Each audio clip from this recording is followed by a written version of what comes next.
White-bellied sea eagle. Ang ganda niya. Uy, crested serpent eagle. Ito yung isa sa pinunta natin dito.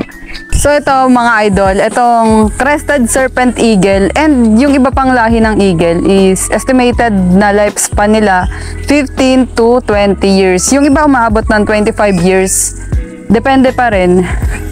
So mas mahaba yung buhay ng mga hayop sa loob ng pangangalaga ng tao kaysa sa wild. Kasi nakadepende lang sila sa kakayahan nilang maghanap ng pagkain. Aray, may hantik. Ang dami palang hantik doon. Sakit. Dami palang hantik. Sakit. Nagising ako. Diwa ako doon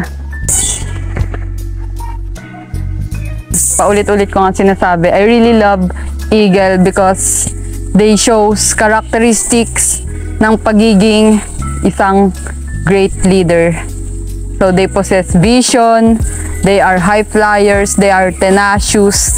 Kahit na, alam niyo, pag sinabi kasing tenacious, kung sa tao, relentlessly pursuing your goals, in spite of adversities, in spite of setbacks, failures.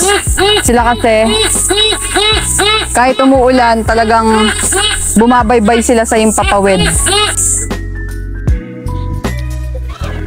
Maganda.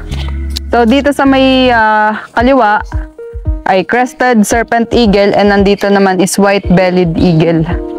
So, proceed tayo. Natatanaw ko na marami pang ibon na nandito. Merong kakatus, merong pheasant.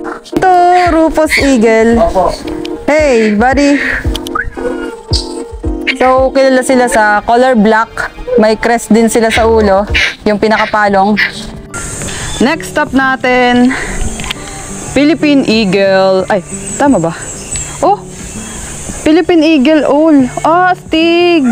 Originated siya dito sa Pilipinas. Oh, quago. Hello.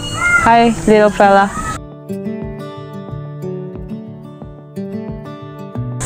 Next stop natin, natatanaw ko na siya.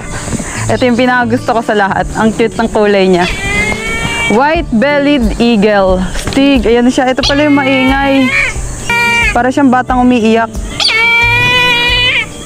Ang ganda ng kulay niya. White belly and dark wings. So, brown yung kanyang pakpak.